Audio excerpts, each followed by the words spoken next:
latar belakang kami, QDIS ditubuhkan pada tahun 1990-an dan dikembangkan dalam bidang pendidikan prasekolah.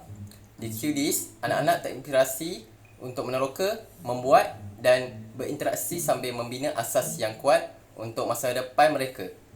QDIS mewakili barisan hadapan pendidikan inovasi. Program kami disatukan dan dimodulasi dengan teliti untuk membuat jalan pembelajaran berterusan langkah demi langkah dari prasekolah hingga pengejayaan sekolah. Perjalanan pembelajaran ini memberi banyak peluang kepada anak-anak untuk menguasai isi pelajaran yang diajar dengan yakin.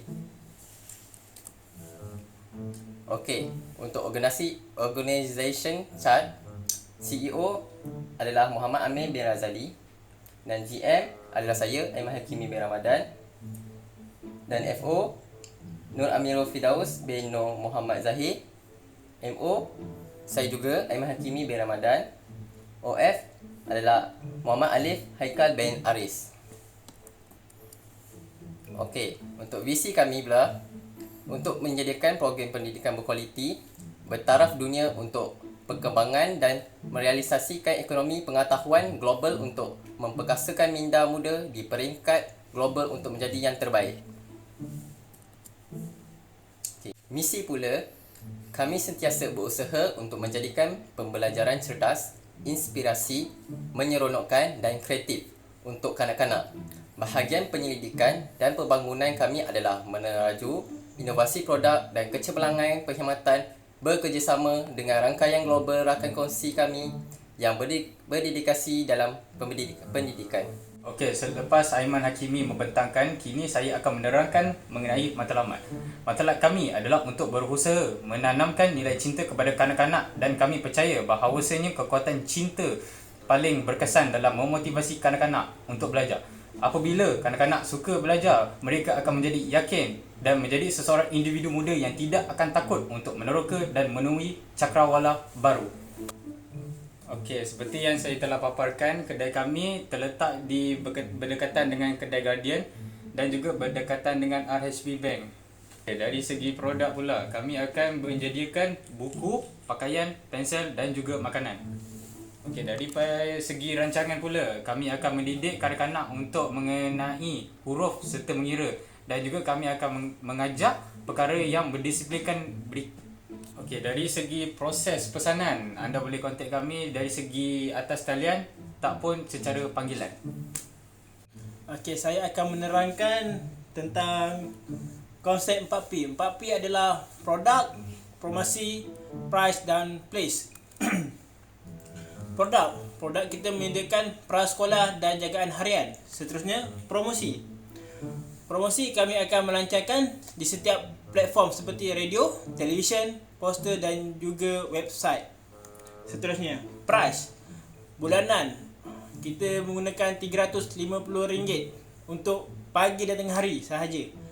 Pagi hingga petang perlu bayar sebanyak RM509 untuk senior, 200 untuk duit buku dan 50 untuk insurans untuk pelajar baru. Okey, untuk alamat untuk mencari kita punya newbies, alamat tertera Jalan 98D Present 8 62250 Putrajaya, wilayah Persekutuan Putrajaya. Baiklah, sekarang kita terus pada kekuatan. Baiklah, kekuatan pertama kami ialah lokasi yang strategik. Lokasi kami adalah senang untuk dicari dan senang untuk dilihat. Dan kenapa kami pilih lokasi yang strategik adalah kerana ia dapat memberi impak yang besar kepada kami. Baiklah, kekuatan yang kedua adalah pelbagai perkhidmatan. Saya dan kami sebagai pengusaha-pengusaha tadika ingin memberi sebanyak perkhidmatan kepada pelanggan-pelanggan dan kita akan cuba membaik pulih setiap perkhidmatan tersebut. Yang ketiga, kita akan cuba sediakan persekitaran yang senang, mesra dan selesa. Seperti yang kita tahu, pelanggan tidak ingin menghantar anak mereka pada tempat yang tidak selamat. Kita akan cuba menyediakan tempat itu yang selamat untuk kanak-kanak mereka. Baiklah. Yang keempat adalah kaedah pesanan yang fleksibel. Kita ingin berkomunikasi dengan pelanggan dengan begitu mudah dan kami akan cuba bercakap dengan pelanggan itu dengan lembut dan baik. Baiklah, sekarang kita pergi kepada kelemahan. So, Apabila kita ada kekuatan, mesti kita ada kelemahan. So, kelemahan kita yang pertama adalah kos yang tinggi, seperti makanan tengah hari dan tilam untuk kanak-kanak. Kita cuba memberi satu tempat yang selesa untuk kanak-kanak pelanggan. Tapi pada ingin memberi tempat yang selesa, kita juga perlu mengeluarkan kos yang tinggi. Baiklah, yang kedua adalah kurang perkhidmatan ketika musim cuti. Cikgu-cikgu dan kami semua adalah manusia dan kita juga ingin mengambil cuti. Tapi jika perlu dan ramai yang ingin kami membuka, kami akan membukakan. Tapi kita mungkin akan upah extra charge sikit. Baiklah. Yang ketiga adalah menggunakan tenaga pekerja yang banyak. Seperti yang kita tahu, apabila kanak-kanak yang banyak, seorang cikgu tidak cukup untuk menghandle kanak-kanak yang banyak. Kita perlukan tenaga pengajar yang banyak. Okey, sekarang kita terus pada halangan. Baiklah. Seperti kita tahu, apabila kita ingin mulakan perniagaan, mesti ada halangan-halangan tertentu. Halangan yang pertama adalah persaingan tadika yang berhampiran pada kita. Seperti yang anda tahu, QDIS bukanlah tadika yang ada di Malaysia ini. Kita ada PASDI, kita ada Smart Reader, kita ada Smart Brain, kita ada CIC dan pelbagai-pelbagai tadika yang ada. So, jika kita ingin tadika kita yang lebih baik, kita perlu menyediakan perkhidmatan yang lebih baik pada tadika-tadika yang lain. Yang kedua, berkemungkinan persaingan mengikut konsep yang sama tetapi mengeluarkan kos yang tinggi yang efisien. Semua tadika mempunyai perbezaan, iaitu nilai kos setiap perkhidmatan tersebut. Mungkin kos kami mahal tapi kita melebihkan perkhidmatan kami lebih tinggi. Tapi kalau kos yang murah, melebihkan perkhidmatan yang rendah, tidak bagus juga. So, kita cuba balancekan perkhidmatan kami dan cuba balancekan nilai-nilai kos kita. Baiklah, yang ketiga adalah kekurangan dana. Seperti yang anda tahu, pengusaha-pengusaha tadika tidaklah mendapat dana daripada kerajaan kerana kami adalah tadika swasta. Kami menggunakan dana kami sendiri untuk menubuhkan tadika tersebut dan membangunkan tadika tersebut. Baiklah, sekarang kita tengok pada graf bulanan. Seperti anda tengok, ini adalah graf income kami.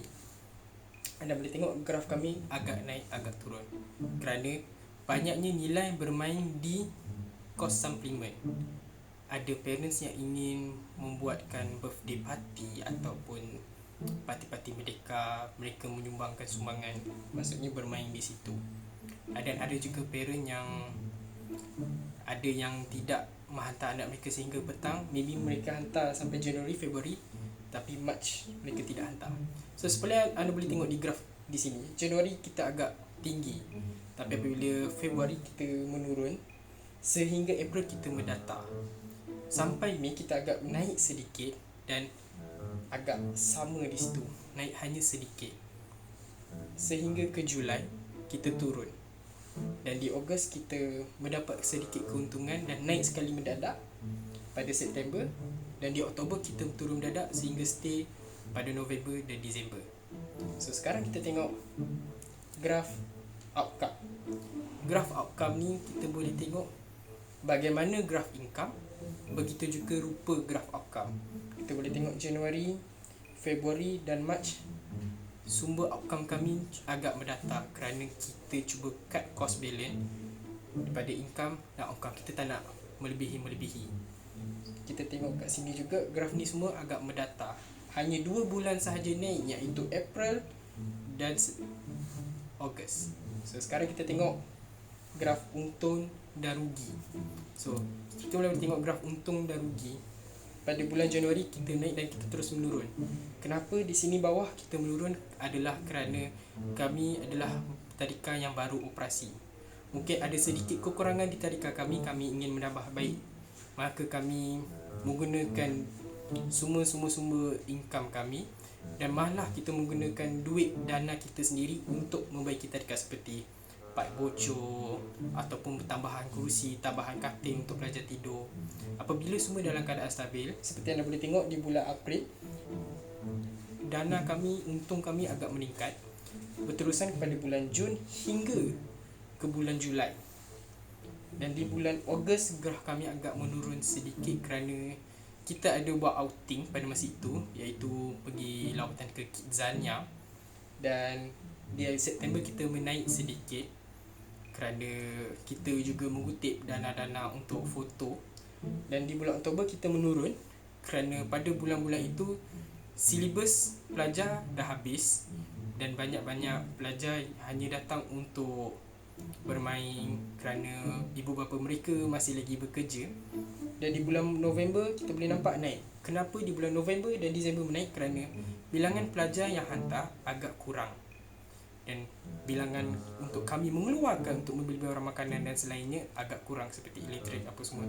Jadi kita boleh tengok graf kita naik dan kita boleh dapat menguntung. Jadi itu sahajalah daripada saya. Saya ingin minta maaf kalau ada apa-apa kekurangan daripada kami, dan sekali lagi sekian, terima kasih.